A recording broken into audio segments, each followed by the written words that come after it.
Bom dia a todos. Com a proteção de Deus, declaro aberta a sessão de hoje, a última da Câmara este ano. Cumprimento aos colegas, desembargadores Vigílio e desembargadora Lourdes, doutor Fernando, à equipe de servidores e aos advogados e demais presentes. Começamos com os processos com sustentação oral e comunico aos advogados que se inscreveram para a sustentação oral que a desembargadora Maria Zeneide não poderá comparecer à sessão de hoje. Disso decorre que os processos de sua relatoria serão adiados para a sessão de 24 de janeiro de 2023. Serão julgados hoje os processos da relatoria do desembargador Vigílio e de minha relatoria. O processo número 1, o agravo do instrumento 080 620781, Armando Roberto Holanda Leite e Maria José da Silva, desembargador Vigílio, é o relator. Doutor Hugo está presente. É processo em mesa sobre. Eu perguntaria ao presidente, no intermédio de Vossa Excelência, se só vai falar o doutor Hugo como advogado do agravante ou se vai falar também a advogada da agravada, no caso seria a doutora Soraya. Não, não, né? Não. Então, eu posso adiantar para... Pode, presidente. O agravo é pelo provimento na forma da liminar concedida, doutor Hugo. Se pode se vir, não sei se o senhor tem direito à sustentação, mas posso adiantar, não é, presidente? Podemos. Eu iria fazer... Então, eu iria fazer isso, mas a proposta pode. É mais apropriada de Vossa Excelência, que é o relator. Não, pode conduzir, presidente. Doutor, mesmo assim, quer sustentar o que eu... Só para esclarecer, desembargador Vigílio, porque é agravo interno no agravo. Então, foi o provimento do agravo do instrumento ou do que está em julgamento? Do instrumento, o agravo interno é prejudicado. O agravo interno é prejudicado. Não precisa sustentar, não, Excelência, agradeço. Ok. Obrigado, doutor Hugo. Processo julgado à unanimidade, recurso provido. O número 2 é a apelação 086 14 91 43, Maria Gilvanete de Oliveira Santos, e Estado do Rio Grande do Norte. O desembargador Vigílio também é relator. Algum advogado para sustentar neste processo? Sim, Excelência, pela recorrida. Quem é presente? É por vídeo. Por vídeo? É o advogado de quem, presidente? Eu acho que é da Maria da apelante, Gilvanete. Maria Gilvanete, é o doutor Atos Fúvio? É Bruno Henrique, Excelência. O pedido foi feito no meu nome. Bruno Henrique. Não, é porque aqui está Atos Fúvio Medeiros Machado. Não, mas é porque ele aqui pediu. Pediu, né? Então, o recurso é do Estado e do IPERN. O relator está votando pelo desprovimento do recurso. De acordo, doutor? Pronto, Excelência. Se na mesma cena anterior, se eventualmente o voto for pelo improvimento do recurso, eu não desejo fazer a sustentação oral. Perfeito. Confirmando, é pelo desprovimento do recurso. Perfeito, senhor. Agradeço a compreensão, o recurso fica desprovido à unanimidade. Bem, os meus acabaram, presidente.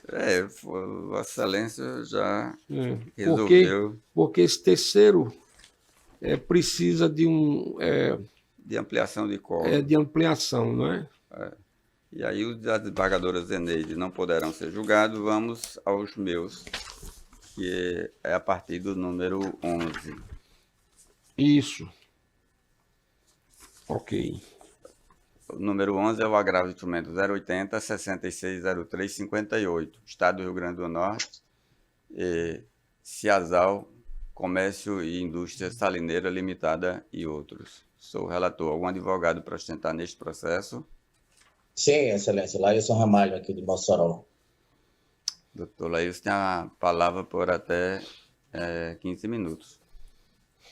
Bom dia, excelentíssimo desembargador, relator e presidente da turma, Ibanez Monteiro, ao desembargador Vigílio, à desembargadora Maria Lourdes, ao representante do Ministério Público.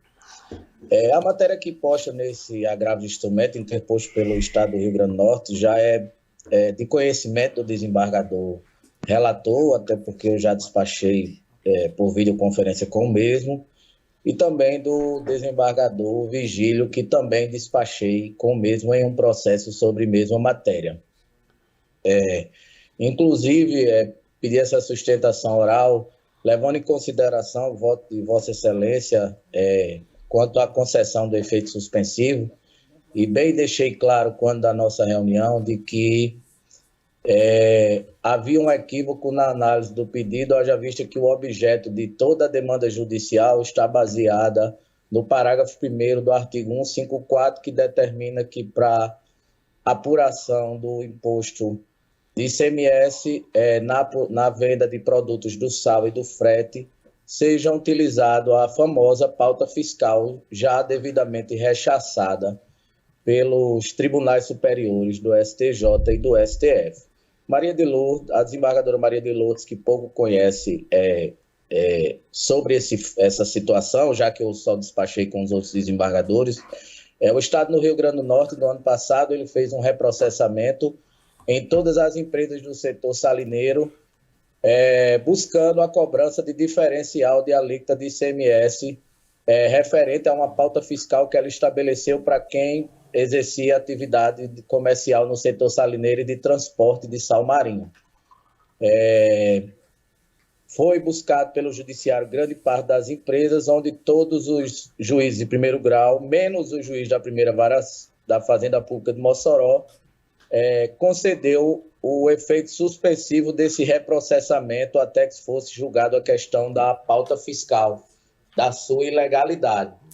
Inclusive, desembargador Ibanez, o próprio juiz da primeira vara da Fazenda Pública, após o julgamento da apelação 010-8548-12 de 2013, da relatoria do gabinete da anterior desembargadora Judite Nunes, quando o julgamento por Eduardo Pinheiro, que voltou do STJ, que era o que o juiz utilizava como base para negar a liminar, ele já passou em novos casos a reconhecer também a ilegalidade dessa pauta fiscal. Da mesma forma, o desembargador Vigílio, no julgamento de um agravo instrumento com efeito ativo, no processo 080-5518, dígito 37/2022, onde ao despachar com ele em seguida também deu um efeito ativo, reconhecendo a ilegalidade do parágrafo 1º do artigo 154b do regulamento do ICMS. Então, para ser bem claro, Vossa Excelência, com todo respeito, mas cometeu um equívoco ao conceder o efeito suspensivo, haja vista que se baseia apenas nos incisos do artigo 154b, que é a concessão do benefício de 40% e 50% nas operações de sal. Contudo, o que se está discutindo desde o início da demanda é o parágrafo 1º, onde determina que para base de cálculo seja usada essa pauta fiscal. E cita também nessa decisão com efeito suspensivo até julgamentos do próprio juiz convocado, que está substituindo no gabinete do desembargador Vivaldo, Diego de Almeida Cabral, que recentemente, após novo pedido de reconsideração, nos dois casos em que ele seguia a decisão da desembargadora Maria Zeneide em sede de liminar, ele reformou essas decisões e reformou as decisões concedidas em sede de efeito ativo e efeito suspensivo em outros dois agravos instrumentos. Inclusive, eu fiz juntada ontem dessas duas decisões de reconsideração. Peço que, por bem, seja analisado o caso por essa questão do parágrafo 1º do artigo 154b, e não pelo inciso 1 e 2 do artigo 154b, porque não tem qualquer relação com a demanda judicial. Inclusive, eu penso dessa forma porque em outro processo, Vossa Excelência também seguiu essa mesma linha de raciocínio. Eu interpus embaixo declaratório, que também não foi acolhido. Eu ainda estou estudando qual vai ser a nova medida judicial a ser interposta contra essa decisão, que entendo que está passível de erro, porque não se está discutindo aqui o artigo 154b, e sim o parágrafo 1º, porque senão assim a gente estaria abrindo uma carta, uma possibilidade para o Estado criar várias e várias pautas fiscais, seguindo a regra de que o que vale é o que eles determinam, o que a gente não pode acompanhar. Então, resumidamente, são essas razões que eu peço que essa turma e Vossa Excelência, reiterando o que foi conversado com Vossa Excelência em despacho virtual, que atente-se que a medida que se está buscando é a inconstitucionalidade e ilegalidade do parágrafo 1º do artigo 154b, e não a ilegalidade do artigo 154b e seus incisos destacados na sua decisão de efeito suspensivo. E dessa forma, seja de fato reformado essa decisão liminar para negar o efeito suspensivo e negar provimento também ao agravo de instrumento interposto pelo Estado. Digo isso porque isso vem causando para as empresas um enorme prejuízo, inclusive com autuações fiscais desses débitos, inclusive com ameaças recentes de perca do benefício fiscal por existência de débitos desse reprocessamento. E esses, principalmente, foram os motivos, e devidamente comprovados, para o juiz convocado, Diego Cabral, ele reformar essas decisões anteriormente dadas, e também os vários julgamentos que já houve em outros agravos de instrumento, da primeira turma, da terceira turma, inclusive do presidente do tribunal, que negou o efeito suspensivo numa suspensão de liminar de vários processos interpostos pelo Estado do Rio Grande do Norte, os quais eu juntei todas as decisões nos autos do processo para servir de paradigma para uma reanálise concreta dos fatos desse processo. É o que se requer. Obrigado, doutor. Meu voto é pelo provimento do agravo, confirmando a medida liminar, considerando prejudicado o agravo interno, e digo ao doutor que não é um equívoco, é um ponto de vista, é um entendimento meu, que diverge do entendimento de Vossa Excelência. Então, não é um equívoco meu. Meu entendimento é esse, porque a empresa fez a opção por um regime especial de tributação e quer se beneficiar do lado bom das duas opções, da pauta fiscal e do regime especial. Então, minha interpretação é esta e não é por equívoco. Eu fiz a análise, fiz o reexame da matéria no agravo e nos embates de declaração que Vossa Excelência interpôs anteriormente, mas me convenci de meu entendimento e o mantenho. Submeto à Câmara que, se não houver alteração de voto, fica provido à unanimidade. Número 12. Agravo de instrumento 080 99 26 71. Banco Bradesco S.A., Maria Arruda da Costa. Sou relator. Algum advogado para sustentar neste processo?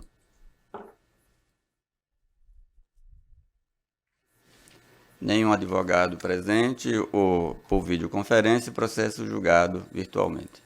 Número 13. Apelação civil 081 68 27 97. Ursulino dos Santos Rosa Júnior, EPP, Banco do Nordeste do Brasil, S.A. Sou o relator. Algum advogado para sustentar neste processo? Nenhum advogado presente ou por videoconferência, julgado. 14. Apelação 0800 284 53. Aline de Oliveira Batista e Jarbas Antônio da Silva Bezerra e outros. Temos advogado para sustentar? Sim. Eu estou presente, Excelência. Felipe Cortez. E doutor Felipe Cortez. O recurso é das duas partes, então vamos começar com a parte, o recurso é de Aline de Oliveira Bautista. Vossa Excelência fala por Aline ou pelo doutor Jarbas? Por Aline, Excelência. Então, Vossa Excelência começa a usar a palavra por até 15 minutos. Depois o doutor Felipe. Muito obrigado, Excelência. Bom dia a todos.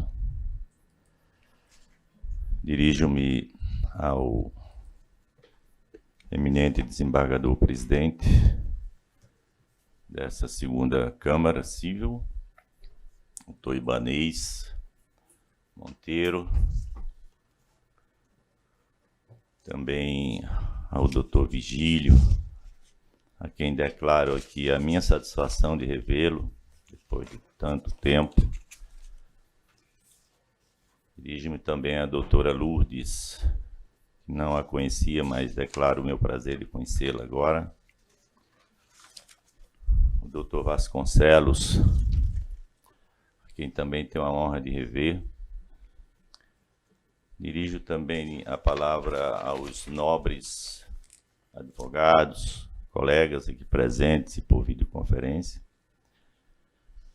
Também me dirijo aos servidores do tribunal, às servidoras, e declaro também aqui a grande satisfação de conhecê-los. Alguns já conheço, outros estou tendo a honra de conhecer agora. Eminentes, sim, gostaria também de dirigir a palavra à doutora Aline, que é a minha cliente, Aline Bautista de Oliveira, a apelante. Eu gostaria de fazer um pequeno resumo fático, porque direito, Vossas Excelências sabem muito mais que eu, mas queria pontuar e também não tomar muito tempo de Vossas Excelências, sei quão precioso é esse tempo. A doutora Aline vem sendo vítima de um conjunto de fatos, só porque ela, na condição de auditora fiscal e trabalhando na Secretaria de Estado da Educação e Cultura, se deparou com uma contratação pública onde a concorrência, que é a regra para a aquisição pelas fazendas, não estava presente. E ela levou essa notícia para os seus superiores hierárquicos e daí emergiu um juiz de direito que, à época, contratava com o poder público sem licitação, com inexigência de licitação, e, na época, ela entendeu que ele estava à frente de uma empresa privada e a administrando de fato. Esse assunto ele tomou uma repercussão muito grande, porque o doutor juiz de direito, Sua Excelência, o doutor Jabas, ele tinha uma facilidade muito grande de se inserir na mídia, né? Então, deu entrevistas e disse que a doutora Aline era uma psicopata social, estava fazendo aquilo por inveja dele, e a doutora Aline passou a se defender desses fatos e dessas comunicações. Ela que não tinha acesso à mídia, que era franqueada à Sua Excelência na época, ela passou a fazer isso num grupo de WhatsApp do Setembro Cidadão, se defendendo, né, da acusação de ser uma feitora e está propagando fake news e tal. Esse assunto chegou ao Tribunal de Contas do Estado do Rio Grande do Norte por intermédio de um envio de uma denúncia anônima. Essa denúncia anônima foi recebida pelo Tribunal de Contas, foi processada. Liminarmente, uma das conselheiras concedeu a suspensão do contrato para que, enfim, fosse apurado depois. Depois, essa decisão foi submetida ao colegiado e foi confirmada a unanimidade. E, a partir daí, a doutora Aline passou a viver uma espécie de inferno astral. Chegou, inclusive, a ser presa numa decisão teratológica, com o devido respeito, obviamente, da pessoa que prolatou, e levou essa senhora de 52 anos, mãe de família, para uma cadeia, num período pandêmico, onde morriam 4.000 pessoas por dia, e ela diabética. Teve em sua casa uma pessoa armada com um fuzil maior do que o próprio portador desse fuzil, 6 horas da manhã. Arrancou-a de sua convivência e levou para uma cadeia. Passou 8 dias lá. Doutor Roberto Lira dizia que o procurador, o promotor, doutor Vasconcelos, antes de fazer o concurso para a promotoria, ele deveria passar 7 dias na cadeia, não como preso, como espectador, se ele aguentasse ver as agruras que ali ocorrem, ele poderia se inscrever, porque podia ser que alguém que ele contribuísse para a condenação tivesse o privilégio de tê-lo como visita lá. Então, assim, essa senhora, doutor Vigílio, eminente desembargador Vigílio, sofreu muito, e eu sofri com ela também. Ela me acordou 6 horas da manhã, eu estava no banheiro, e disse: Araújo, veja aqui. Mostrou o aparato. Um menininho de 15 anos, é o único filho que ela tem, vendo aquela cena, uma cena, eminente desembargadora Lourdes, de cortar coração. Uma mãe de família sendo arrancada pelo Estado policial de sua casa. Naquela situação, é preciso não ter coração para não tremer diante dessas imagens. Doutor eminente desembargador Vigílio, grande estudioso do direito, doutor Ibanez. Agora vamos aos motivos. Quais foram os motivos que levaram a essa cena? Essa senhora responde hoje. Há 11 processos. 11. Alguns já arquivados, outros multiplicaram fato por cima de fato. E, enfim, o Ministério Público está se debruçando. 5 ou 6 juízes já saíram no processo alegando, se declarando suspeito por motivo de foro íntimo. Tem um HC em andamento pedindo trancamento de todos eles. E a minha cliente, eminente desembargador Vigílio, é vítima de uma dessas coisas monstruosas que acontecem nos bons mundos. Mesmo nos bons mundos acontece.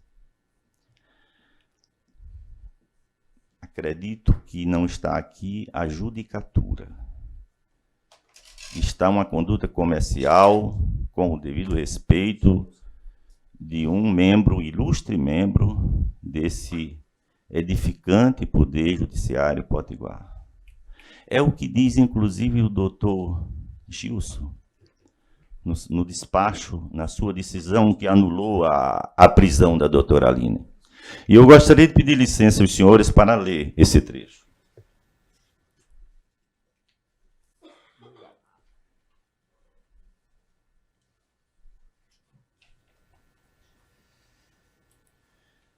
Eu acho que eu juntei coisas demais aqui e não encontrei.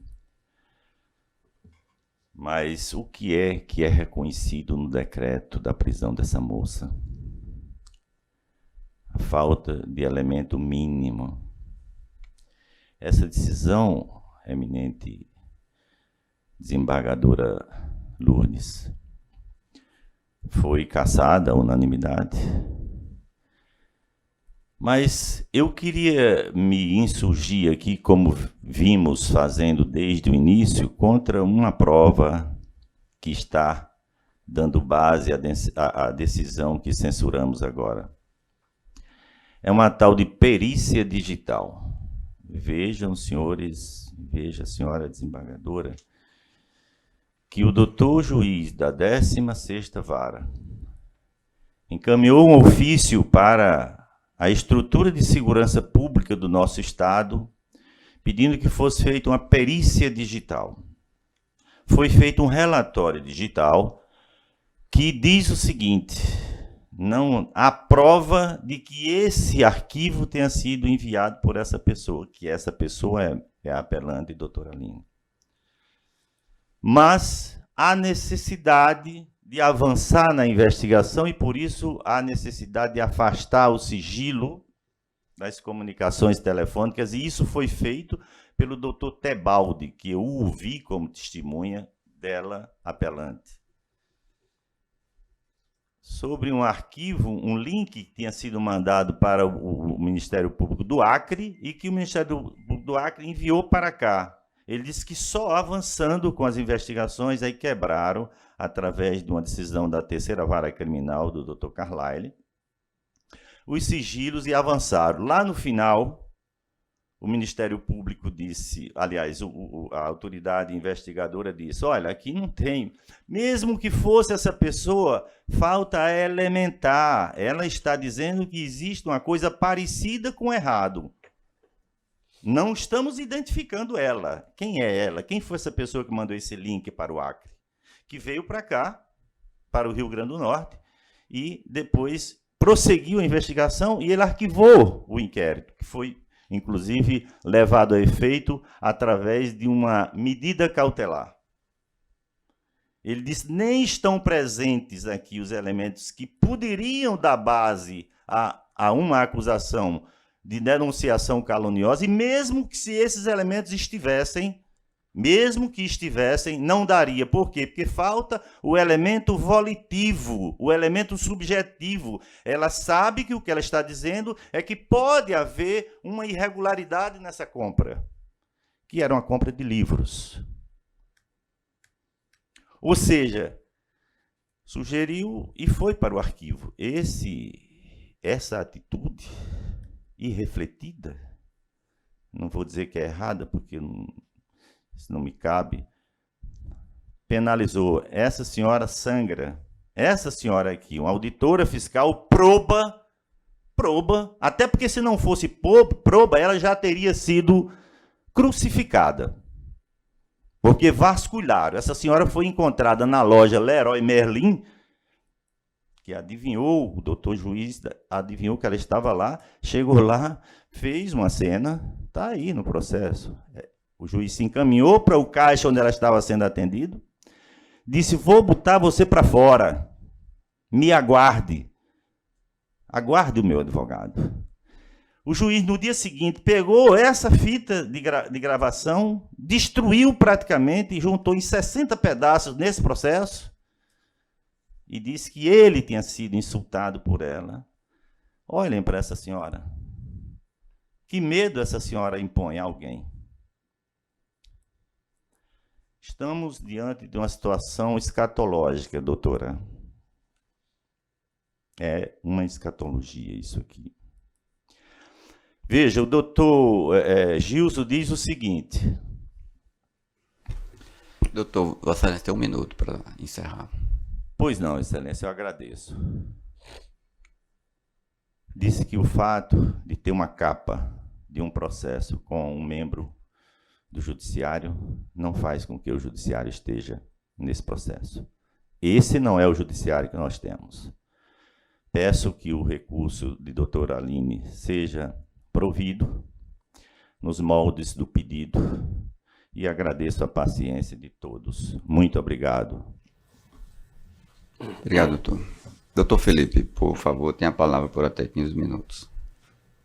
Senhor presidente, senhores desembargadores, bom dia. Eu inicio essa sustentação oral desejando a vossas excelências um Feliz Natal, um próspero Ano Novo, dizer que é um prazer participar da última sessão desta Câmara no ano, e gostaria de começar pelo fim, excelência,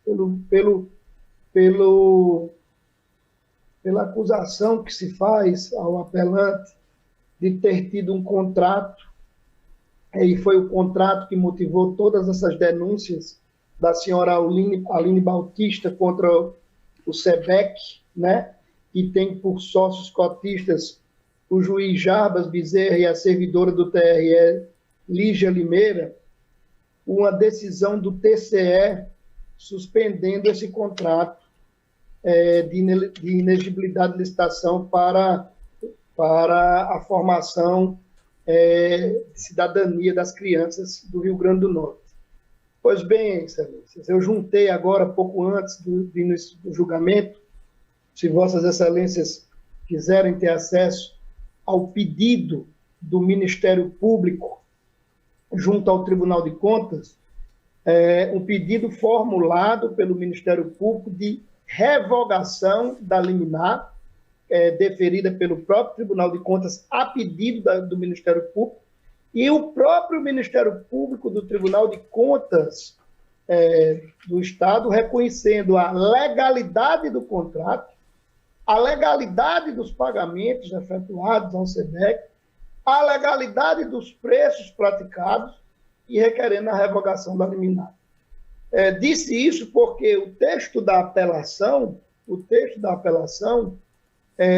traz muitos fundamentos com base na decisão do TCE, que agora, depois do devido processo legal, depois das defesas apresentadas, faz com que o Ministério Público mude radicalmente o posicionamento adotado naquele olhar primeiro, naquele olhar impetuoso de quando recebeu a denúncia formulada junto ao TCE e pediu o arquivamento do processo. Mas, muito bem, Vossas Excelências já conhecem demais este caso.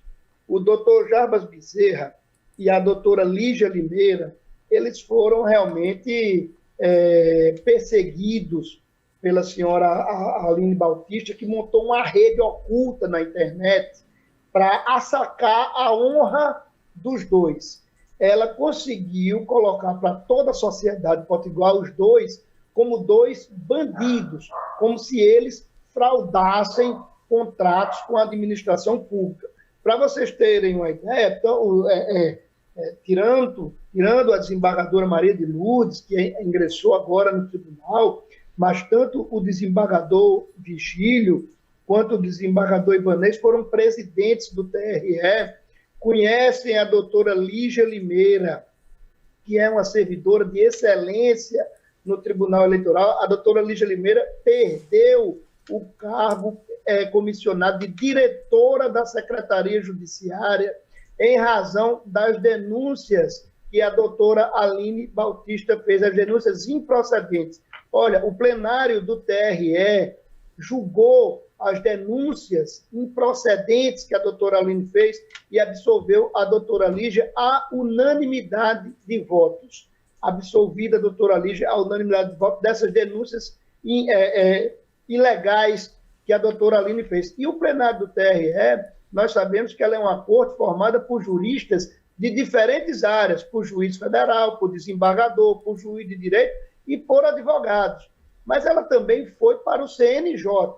E o CNJ é uma corte ainda mais miscigenada, porque no CNJ nós temos representantes da sociedade, do Supremo Tribunal Federal, do STJ, da Justiça do Trabalho e também do Ministério Público. E lá no CNJ, o processo também contra o doutor Jarbas Bezerra foi arquivado à unanimidade. Todos os membros do CNJ entenderam que o doutor Jarbas Bezerra não praticou nenhum ato ilícito. Mas aí também nós tivemos 9 ou 10 procedimentos ajuizados pela doutora Aline aí no plenário do Tribunal de Justiça, na corregedoria, ação penal, inquérito por improbidade, inquérito por desvio de função. O plenário do Tribunal de Justiça, formado aí por 15 desembargadores, ele simplesmente arquivou todos os procedimentos. Eu fiz sustentação oral em todos esses procedimentos. E o que aconteceu? Aconteceu que nenhum desembargador teve pelo menos um voto divergente, o que vem caracterizando que tanto o doutor Jarbas, quanto a doutora Aline, quanto a doutora Lígia, foram vítimas de uma perseguição desenfreada da doutora Aline Bautista. E isso está agora consagrado no pedido de arquivamento formulado pelo Ministério Público junto ao Tribunal de Contas, que era o último processo de uma série de 19 que faltava o pedido de arquivamento. São 3 anos, Excelências, de uma via crucis que está sendo vencida passo a passo e que vencida com muito sacrifício, Foram mais de 50 testemunhas ouvidas ao longo desses procedimentos para que se chegasse a esse arquivamento. A doutora Aline, ela vem sendo derrotada em todos os processos. Foi por isso que a doutora Daniela Paraíso concedeu essa indenização fixada em parâmetros até módicos, parâmetros de R$30 mil fixados na sentença, que sequer o desembargador Ibanez merece que sejam diminuídos, porque o que a doutora Aline Bautista fez foi gravíssimo, e ela foi presa, não foi a pedido do doutor Jarbas, ela foi presa a pedido do Ministério Público,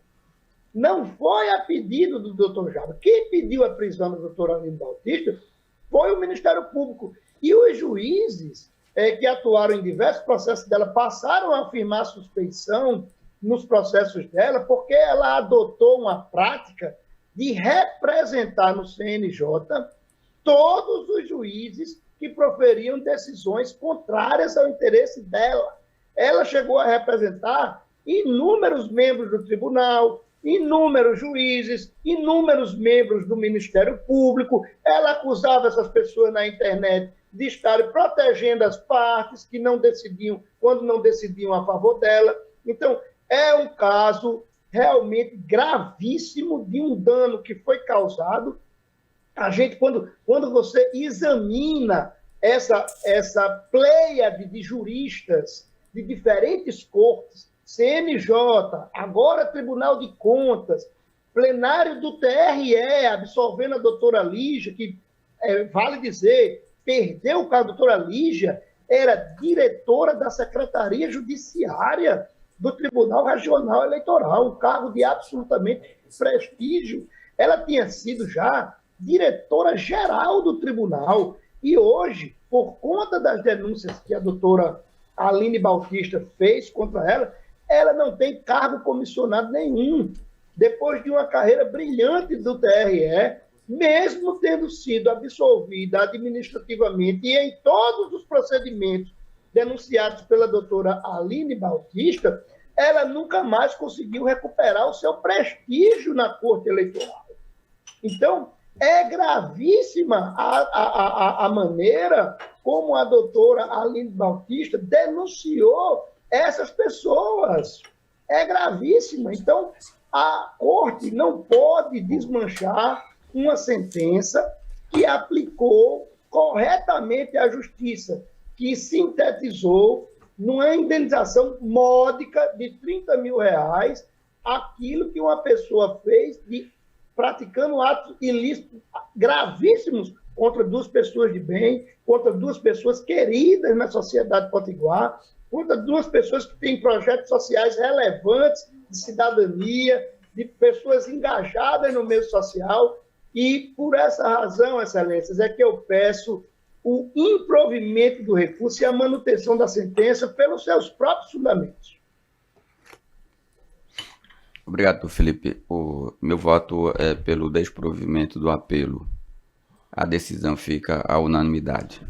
Senhor presidente, pela ordem, é rapidinho. Eu já consignei o meu voto e sobre as teses jurídicas, como está lá no meu registro, eu acompanho integralmente o voto de Vossa Excelência sem reparo. Agora, eu queria fazer um registro, mais um registro sentimental, vamos dizer assim, na pessoa do advogado e auditor do Fisco Estadual, doutor Zé Araújo da Silva, que são mais de 30 anos que nos conhecemos, não é? Eu cheguei em Areia Branca no dia 5 de outubro de 1988, e, para minha felicidade, um dos advogados logo que eu conheci naquele lugar foi exatamente o doutor Araújo. Ele é uma figura agradabilíssima, educado, não é? Fidalgo, tinha uma advocacia pro bono muito grande naquela cidade, era, quer dizer, desprendido.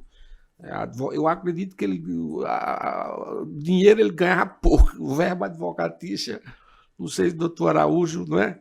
Mas, doutor Araújo, é uma satisfação, senhor presidente, doutora embargadora Lourdes, em revê-lo aqui, viu? Fico muito feliz. Para não envelheceu, está com a mesma performance, não é? E continua melhor. Mas foi uma grande satisfação. Desculpe, senhor presidente, era apenas isso. Sem problema, desembargador Vigílio.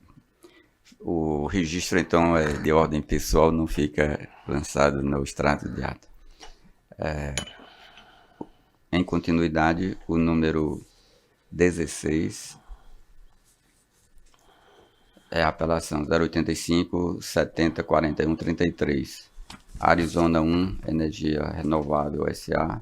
e IDEMA. Sou o relator. O advogado está presente para fazer a sustentação. Tem a palavra por até 15 minutos, doutor. Bom dia a todas e a todos. Meu nome é Igor, eu estou aqui em nome de Arizona 1. Eu vou ser bem rapidinho, porque hoje, além do aniversário de Luiz Gonzaga, é o meu também, então eu preciso, né, seguir a vida. De toda forma, eu sou do Rio de Janeiro, vim aqui falar em nome da companhia, podia ter feito de forma híbrida, mas eu preferi vir presencialmente por duas razões. Uma é para prestar deferência a todos vocês que estão aqui, e segundo, porque era de meu interesse entender factualmente o que aconteceu no Parque Eólico Arizona 1, que fica aqui no Rio do Fogo, no norte do estado, para saber se de fato o que eu vinha sustentar era compatível com aquilo que a gente analisa do ponto de vista jurídico. Então, por isso a minha opção por fazer essa sustentação oral presencial. Eu já fiz o despacho desse caso anteriormente, então eu vou ser bem sucinto. Se trata aqui de uma ação anulatória, de um auto de infração lavrado pelo IDEMA contra essa companhia, que se chama Arizona 1, que tem esse parque eólico montado no Rio do Fogo, e basicamente em 2013 o IDEMA, que é o órgão ambiental licenciador, alega que teria havido uma supressão irregular de vegetação e, portanto, lavrou um auto de infração cuja multa é de R$75 mil. Obrigado. O valor da multa para a companhia ele é irrisório, o que está em jogo é muito mais uma questão reputacional do que propriamente financeira, porque não é disso que se trata aqui. Isso já não é de hoje que acontece. O IDEMA ele é um órgão de muito respeito no estado do Rio Grande do Norte, a gente também presta deferência a ele por todos os serviços prestados, mas como todo e qualquer órgão é capaz de cometer alguns equívocos, como é esse o caso. Nesse caso aqui concreto, o que acontece? A gente, no processo de licenciamento ambiental, a gente tem a fase da licença prévia, a licença de instalação e a licença de operação. Antes da instalação do parque eólico, é preciso que o empreendedor apresente para o órgão ambiental tudo o que ele vai fazer para montar o parque eólico. Então, o primeiro ato que ele apresenta é uma autorização de supressão de vegetação. Ele diz, órgão ambiental, preciso suprimir parte da vegetação para montar meu parque eólico. Os impactos são X, Y e Z. Você está de acordo? Se sim, por favor, me emita um documento e diga quais são as condições para isso. Esse é o passo número 1.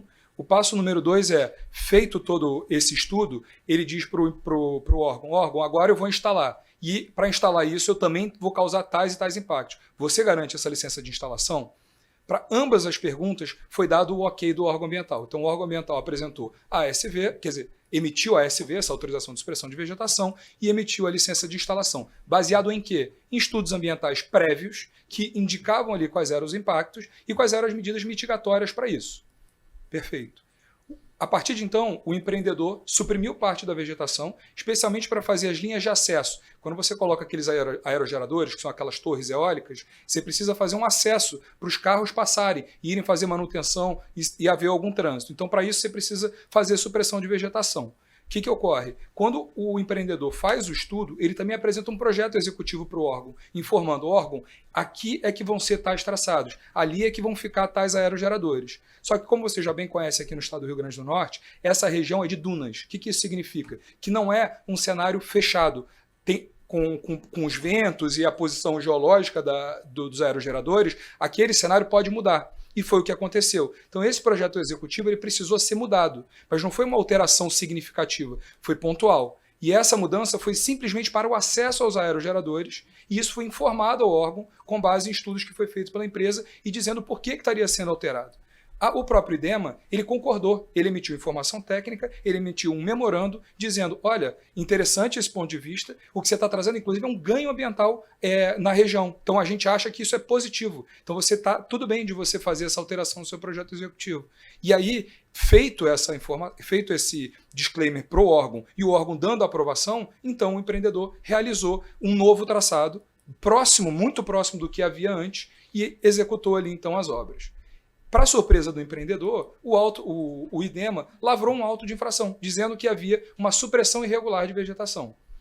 Quando a gente pega todos os documentos aqui que estão juntados aos autos, já está no processo de licenciamento com o IDEMA e tudo mais, a gente consegue ver qual é o retrato dessa ASV, dessa autorização de supressão. Então lá tem um traçado, uma poligonal que mostra onde vai estar o parque, por onde vão ser os acessos aos aerogeradores e onde vão estar os aerogeradores. E o órgão diz, ó, nesse polígono de, sei lá, 7 hectares, você pode fazer tudo o que você está dizendo.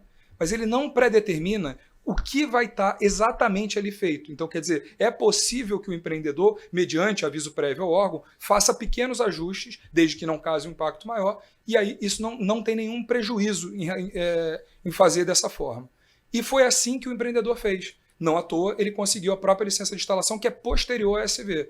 Só que dentro do IDEMA, isso já é uma praxe, a gente já está acostumado com isso enquanto empreendedor, as mesmas pessoas que analisam documentos, que emitem autorizações e assim por diante, não são as mesmas pessoas que eventualmente fiscalizam, que eventualmente dão algum parecer a respeito da conduta do empreendedor. Então, esse é mais um episódio infeliz, mas que a gente traz aqui ao Poder Judiciário para que seja reavaliado, e não o mérito em si, porque isso é competência do órgão, mas pelo menos os documentos que já foram juntados nos autos e que não foram vistos com atenção, seja pelo IDEMA à época, seja pelo juiz da primeira instância. E aqui, com todo respeito ao magistrado de primeira instância, nos parece também que houve um equívoco na análise da documentação, porque ele diz, basicamente, os fundamentos jurídicos são de que ele deveria ter uma proteção ao meio ambiente, e segundo, que o empreendedor teria suprimido para além da área ali contida nessa ASV que eu estou explicando agora. Esse documento já está nos autos e ele comprova exatamente qual é a área delimitada e que ali poderia ser feito. O juiz, inclusive, fala numa quantidade de hectares que nem o próprio IDEMA fala na defesa deles, né, na contestação.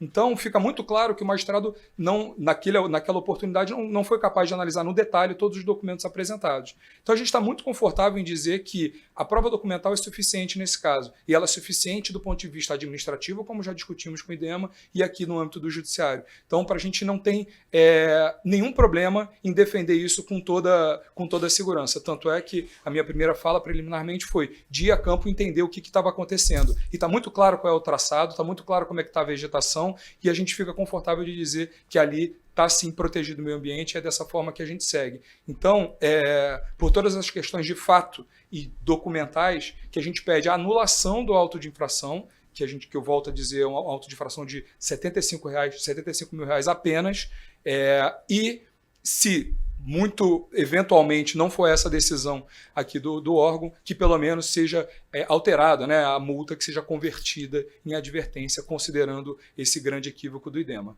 Obrigado. Obrigado, doutor. Meu voto é pelo desprovimento do apelo. Decisão unânime. Recurso desprovido. Julgamos todos os processos que poderiam ser julgados hoje, nesta sessão. Eu trago aqui ainda na ordem judicial uma questão de ordem. Seria, digamos, mais apropriado que fosse suscitada com a presença da desembargadora Zeneide, porque o processo é da relatoria de Vossa Excelência, Sua Excelência. Mas no julgamento, fizemos o julgamento e a proclamação saiu como recurso desprovido, e eu fiquei redator para o acórdão. Na divergência, eu havia colocado que o voto não correspondia à matéria discutida no agravo. Isso não houve análise. Então, quando eu fui redigir o acórdão, notei que não tinha como considerar julgarmos o processo, julgado o processo, porque havia essa diferença de análise. Eu não me pronunciei sobre o mérito. Eu disse que eu registrei no sistema defensor diverge do voto da relatora. Eu divergi do voto da relatora porque o voto dela não correspondia aos temas julgados. Veja que, para esclarecer um pouco, o agravo se refere à fase de cumprimento de sentença nos processos de plano de saúde que discute as terapias aos portadores de autismo. Eu olhei para a conclusão do voto, para a ementa, e estava lá concedendo as terapias com as quais eu voto tradicionalmente, reiteradamente divergente, que são as terapias em ambiente residencial e escolar. Então, divergir, mas dizendo, olha, no mérito, esse voto está discutindo diferente, porque nós estamos na fase de cumprimento de sentença, essa matéria de conceder a terapia já foi decidida. O processo registrado de divergência, a maioria concordou, acho que o desembargador Vigílio também concordou comigo, sobre a divergência, porque é assim que nós decidimos no processo, na fase de conhecimento. Aí, quando eu vou redigir o acordo, não dá, porque talvez eu vou concordar com o voto da relatora, com a conclusão do voto da relatora, mas não com a fundamentação. Então, preferi suscitar a questão de ordem para o processo retornar ao gabinete da relatora para reexaminar apenas a ementa, para alterar, para ficar correspondendo ao tema debatido. Ok, desembargador Vigílio? Ok, de acordo. Desembargadora Lourdes também. Então, acolhida a questão de ordem, a unanimidade, e retornar o processo à relatora para reexame da matéria. E aí eu posso esclarecer para ela oportunamente o porquê da questão de ordem. Concluída a sessão jurisdicional, passamos à parte administrativa. Na parte administrativa, tradicionalmente, nós temos aqui as homenagens aos aniversariantes de fim de ano. E parece que muita gente resolveu nascer no fim do ano. Não sei se para ser mais novo ou para ser mais velho, né? Porque tem essa discussão. Mas são os seguintes, eu vou nominar aqui. A senhora Ana Célia Fagundes de Souza Pinheiro, esposa do desembargador presidente Valdo Pinheiro, em 17 de dezembro. No mesmo dia, a senhora Laura Holanda Maia, esposa do desembargador Deusete Chaves Maia e mãe do desembargador Amilcar Maia. No dia 24, aniversaria o desembargador Gilson Barbosa, 24 de dezembro.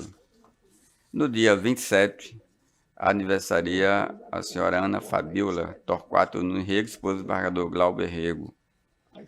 No dia 28, olha, todo dia tem festa, tem comemoração. Dia 28, aniversaria o desembargador Caio Alencar.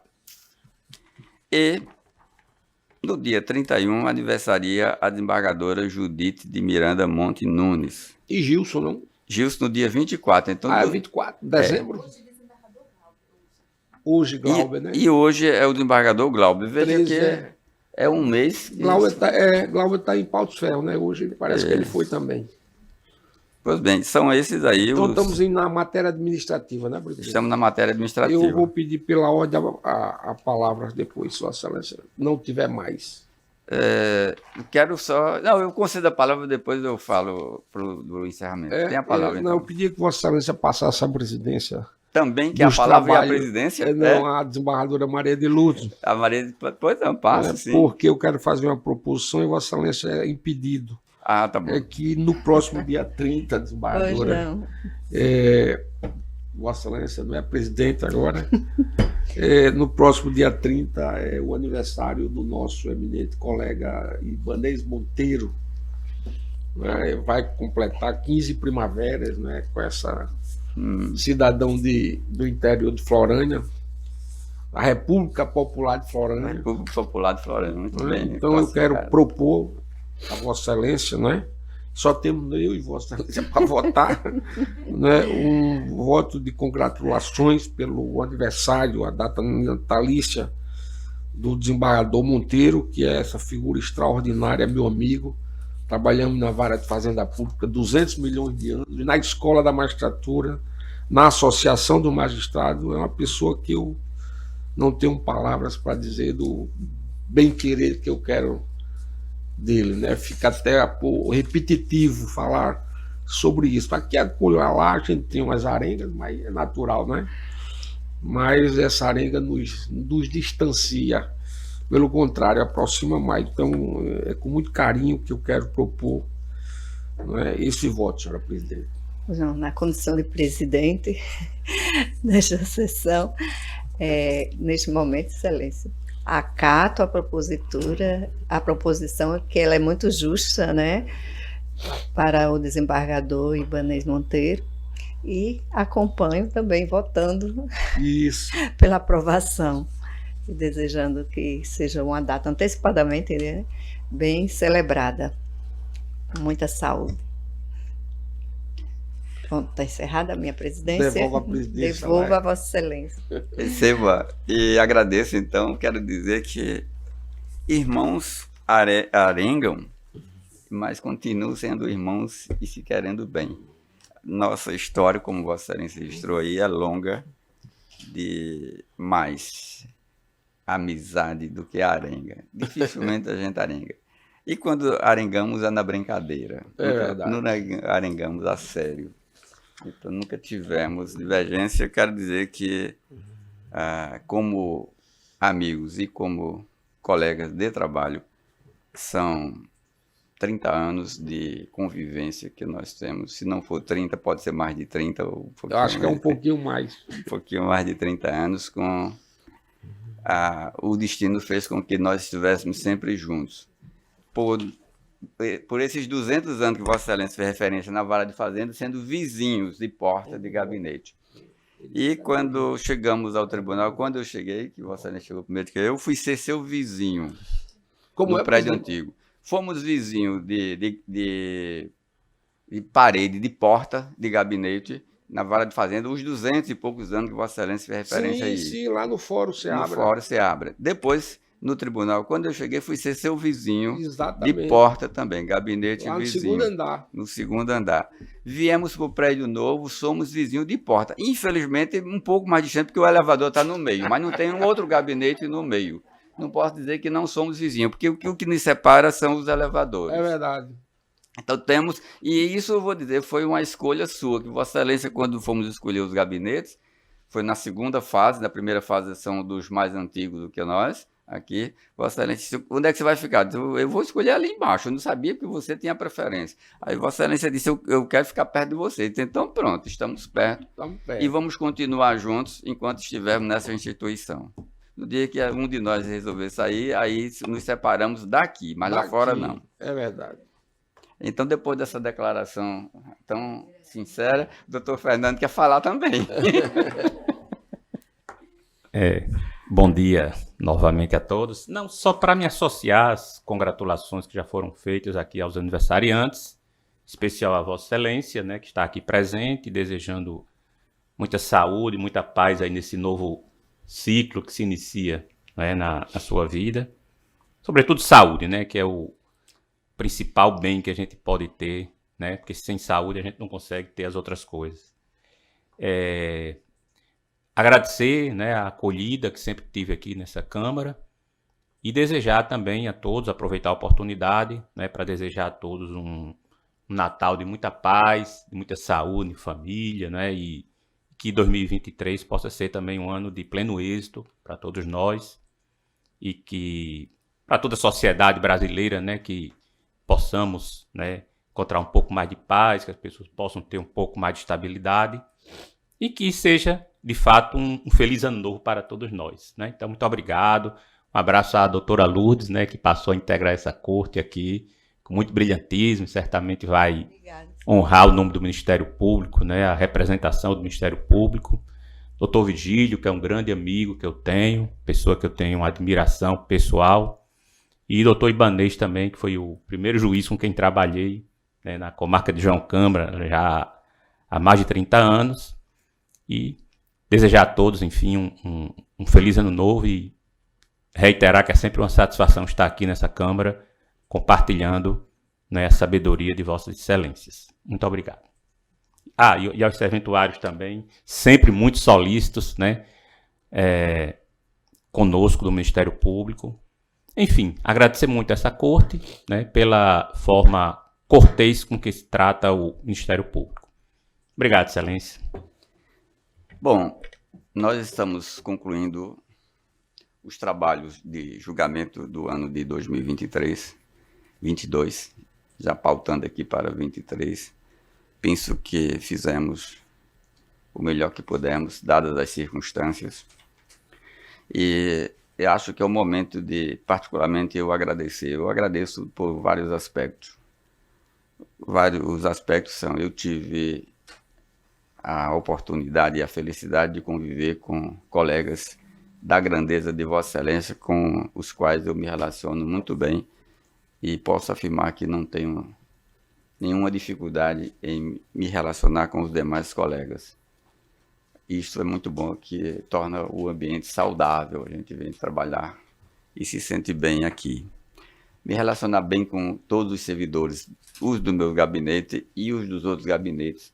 Aliás, há alguns gabinetes aqui que o relator, o titular, disse que eu tenho muita intimidade com os servidores dele, porque eu entro, vou para a assessoria, vou discutir com a assessoria, não quero saber se o relator está no gabinete, se o desembargador está no gabinete ou não está. Eu vou lá e entro e cumprimento a todos, e brinco, e tenho esse ambiente saudável, assim, com toda a equipe. Chego na secretaria, na redação judiciária, tem uma equipe que eu me relaciono com a equipe nossa da segunda Câmara e com a equipe das outras câmaras também. Isso dá a dimensão de que eu sou cercado por excelentes pessoas, profissionais responsáveis, tudo isso. Essas qualidades desse pessoal que eu me refiro é que permite que nós tenhamos alcançado a produtividade que conseguimos ao atingir as metas de CNJ e demonstrar que nós estamos aqui dedicados a resolver as demandas que nos são postas, que são de interesse do cidadão. No mais, estar com saúde, como o doutor Fernando falou, para poder realizar tudo isso, porque se não tivermos saúde, não faremos nada disso. A cabeça tem que estar boa para permitir concentrar e fazer esse trabalho nosso que exige essencialmente concentração, reflexão e buscar um julgamento baseado nas regras que nós somos acostumados a praticá-la. Agradeço especialmente a todos e desejo aos servidores, aos colegas que estiver presente, Feliz Natal, que nós mudamos o espírito da coisa, do trabalho, e um momentozinho para a gente refletir sobre a importância do Natal, que eu considero para mim muito especial. Ano novo, tudo diferente para a gente acumular um pouquinho de energias e voltar em 2023 com mais entusiasmo. Obrigado, amigo Vigílio. Tem a palavra para mais considerações de vossa parte. Senhor presidente, breve, até porque a gente tem compromisso, eu tenho advogados para atender online, não é, doutora Fátima? Então, mas brevemente apenas para também dizer que neste ano 2022 foi bem melhor do que 2021 no quesito de julgamentos. Eu não tenho ainda a estatística, não sei se Leila já tem isso em mãos, mas acho que nós julgamos bem, nós estamos bem na fotografia, presidente. Vossa Excelência realmente está de parabéns, porque conduziu, como sempre o faz, muito bem essa nossa Câmara, né? E eu acredito que nós devamos ter um número bem otimista com relação às demais câmaras. São apenas 3 cíveis aqui no estado do Rio Grande do Norte, é um tribunal pequeno. Somos apenas 15, parece que só tem um outro tribunal que é menor que o nosso. Mas somos talvez, somos quase o penúltimo em termos de número, somos apenas 15 desembargadoras, né? Mas enfim, eu quero desejar neste final de ano, que essa é a nossa última sessão, no mais, um Feliz Natal, um próspero ano novo a todos nós, a Vossa Excelência, Presidente, a desembargadora Maria de Lourdes, ao doutor Fernando Vasconcelos, já cansei de falar sobre a sua pessoa, a sua família, que é uma família maravilhosa, aos servidores na pessoa de Leilinha, que cumprimenta todos os servidores aqui, né, aos servidores do gabinete aqui na pessoa da minha diretora, a doutora Fátima, né, enfim, os advogados, né, doutor Fernando de Miranda Gomes Filho se encontra ali, é advogado, militante, né? além de professor e outros coisitas mais, não é? Então, era isso que eu queria dizer. Acho que não faltei dizer nada, não. Era isso, senhor presidente. Muito obrigado. Doutora Lourdes. Também gostaria de dizer que este ano de 2022 foi um ano de surpresas para mim, de agradáveis surpresas, um ano que eu recebi a graça de Deus de estar aqui compondo, integrando esta Câmara e esta Igreja Curta. E não tenho ainda nem 30 dias de trabalho. Tenho que me esforçar muito para atingir as metas do CNJ, as temidas metas, mas estou me esforçando com a equipe que estou trabalhando. E também gostaria de ressaltar que por 23 anos, como membro do Ministério Público, sempre fui muito bem tratada, bem recebida. O que o doutor Fernando Vasconcelos registrou agora é uníssono no Ministério Público de como somos bem acolhidos pelo Tribunal de Justiça, pelos servidores, pelos desembargadores, pelos integrantes aqui desta casa. Isso realmente é fato concreto. Tenho muitas saudades lá do meu Ministério Público, doutor Fernando, das pessoas, das amizades e tudo, mas estou aqui mergulhando mesmo, de cabeça, para desempenhar esta missão que me foi concedida. Quero também desejar um feliz Natal, antecipadamente aqui, aos servidores desta Câmara. Também o faço na pessoa de Leila, por quem tenho uma grande admiração pela amizade, pela forma carinhosa que nos trata, pela responsabilidade que tem com o cargo, e todos os demais servidores, e também a equipe com a qual estou trabalhando no gabinete, aos advogados, a todos os desembargadores, a Vossa Excelência Presidente aqui desta Câmara, a desembargador Vigílio, a desembargadora Zeneide, que não está aqui, mas também desejo um Feliz Natal, e a todos os presentes aqui. Que o ano de 2023 seja bem melhor, com paz, com mais tranquilidade e com mais progresso até na nossa economia, com mais desenvolvimento. A gente deve sempre almejar coisas boas, né? E é isso que eu quero para 2023. E saúde para todos, e felicidades e alegria e celebração da família. Obrigada. Bom, com isto encerramos a sessão administrativa e os trabalhos de sessão encerramos também. Ainda temos trabalhos em gabinete, você está dizendo que tem agenda, mas o gabinete... Tem o pleno, né? Amanhã teremos o pleno, na sexta-feira também. Então, até a segunda-feira nós ainda produziremos para entrarmos em recesso. Encerrada a sessão de hoje, muito obrigado a todos. Tenham um bom dia, uma boa semana.